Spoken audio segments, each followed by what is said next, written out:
আজকে ঘুম থেকে সকাল সকাল উঠলাম। উঠেই দেখি ভাবি নাস্তা রেডি করে রেখে দিয়েছে। কারণ আজকে সকাল সকাল সবাইকে বের হতে হবে। তো হোটেল থেকে এখানে আশেপাশে একটা খুব ভালো হোটেল ছিল। হোটেল থেকে ডালটা, ভাজিটা এনে রেখেছে। তো পরোটাও এনে রেখেছে। এখানে ওই হোটেলটার খাবারটা নাকি খুবই মজা। তো আর বাকি কিছু মাংস, অনেক কিছু ভাবি রান্না করেছে বাকিটা। তো নাস্তা শুরু করে দিলাম। সকাল সকাল খেয়ে জলদি করে বের হতে হবে। তো নাস্তার শেষে একটু চা খেতে মন চাচ্ছে, তো ভাবিকে বললাম একটু চা করে দেন। তো এরপর ভাবি এই ফল কেটে নিয়ে আসলো আবার। তো পেঁপেটা খুবই মজা ছিল। এদিক দিয়ে খাওয়া দাওয়া শেষ করে সবাই রেডি হয়ে বের হয়ে গেলাম। তো ফারাজ এবং ফারাজের নানু বের হয়ে গেল। ফারাজ অটোতে বসে উঠলো। তো এখন আজকে আমরা সবাই মিলে যাচ্ছি ফার্স্টে ময়নামতি। সেটা হলো কুমিল্লা ময়নামতি। তো ময়নামতি থেকে একটু সামনে যাব, আপনার হলো সেটা হলো আর্মি ক্যান্টনমেন্টের ভিতরে। সেই পার্কটির নাম হলো রূপসাগর। তো সবাই মিলে খুবই অটোর মধ্যে মজা করতেছিলাম। তো চলে আসলাম রূপসাগরে। তো এটা ক্যান্টনমেন্টের ভিতরে ঢোকার আগে ওনারা ব্যাগ চেক করবে, ওনাদের যাবতীয় যদি কোনো কিছু জিজ্ঞাসা করা থাকে সেগুলো জিজ্ঞাসা করবে এবং কোথাও ময়লা ফেলা যাবে না।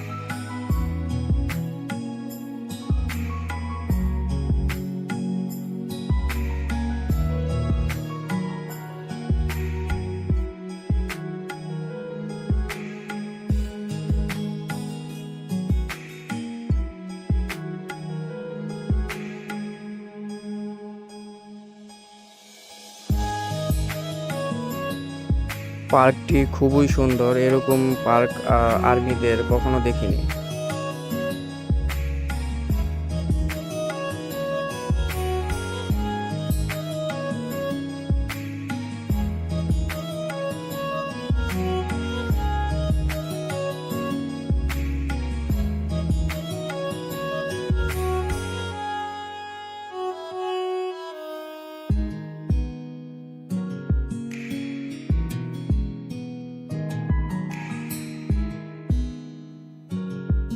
তো আমরা জলদি করে এখন রূপসাগর পার্কে নামবো, সেটা হলো বোট চালাতে। তো রূপসাগর বোটে চালানোর জন্য আমরা সবাই মিলে রেডি হচ্ছি।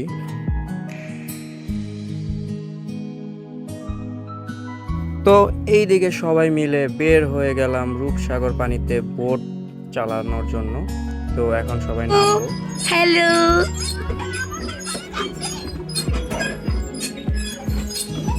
এই যে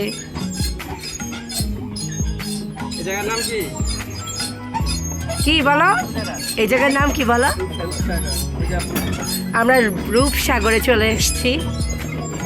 এই যে এই যে বাড়িটা খাইলো, এই উল্টায় পড়বো তো। আসো আমাদের নিয়ে যাও। একটা নৌকার মধ্যে আমি, দিশা এবং রাজু উঠে চালাচ্ছিলাম। একটা নৌকাতে 4 জন করে চালানো যায়, আরেকটাতে আপু তার ফ্যামিলি নিয়ে, বাচ্চাদের নিয়ে সবাইকে নিয়ে উঠেছে। তো তারা একটা চালাচ্ছে এবং আমরা একটা নৌকা চালাচ্ছি। তো ওই বিল্ডিংটা হলো একটা সুন্দর একটা হোটেল, সেখানে খাবার দাবার সব পাওয়া যায়।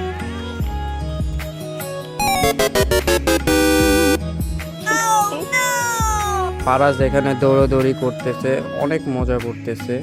ওর অনেক ভালো লেগেছে কারণ চারপাশে গাছ এবং এই রাস্তাটা পুরো চারপাশের পুকুরটা, দিঘিটার চারপাশে দেওয়া। তো চারপাশ দিয়ে আপনারা হেঁটে ঘুরে আসতে পারবেন। তো ফারাজ এবং দিশা খুব মজা করতেছে এবং আবহাওয়াটা ঠান্ডা ছিল, বাট অনেক গরম পড়েছিল সেদিন এবং বৃষ্টি তো বলতে পারেন নাই। তো এই কয়দিন ভালোই লাগছে কারণ বৃষ্টি থাকলে ঘোরাফেরা করা ঝামেলা। এখন আমরা পুরা দিঘিটা ভাবতেছিলাম রাউন্ড দেব। তো রোদের জন্য রাউন্ড দিতে পারতেছিলাম না, তো ভাবলাম যতটুকু যাওয়া যায় আমরা যাই। তো ফারাজ, দিশা, আপু সবাইকে নিয়ে আমরা যাচ্ছি। তো আপু এবং তার মেয়ে খুব মজা করতেছিল। তো তারা চলে আসছে।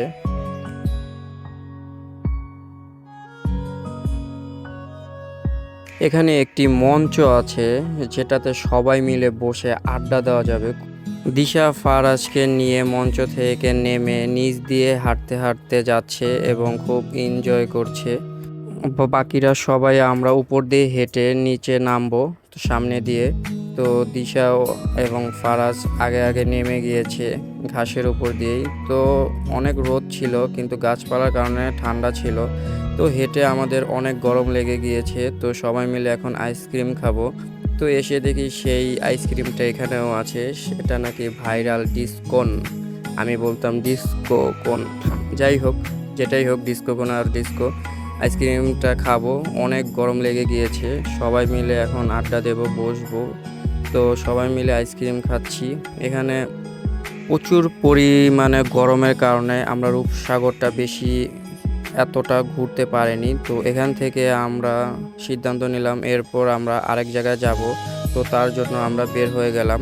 তো নেক্সট ভিডিও দেখার জন্য সাবস্ক্রাইব করে রাখুন এবং কিছু জানা থাকলে কমেন্ট করুন।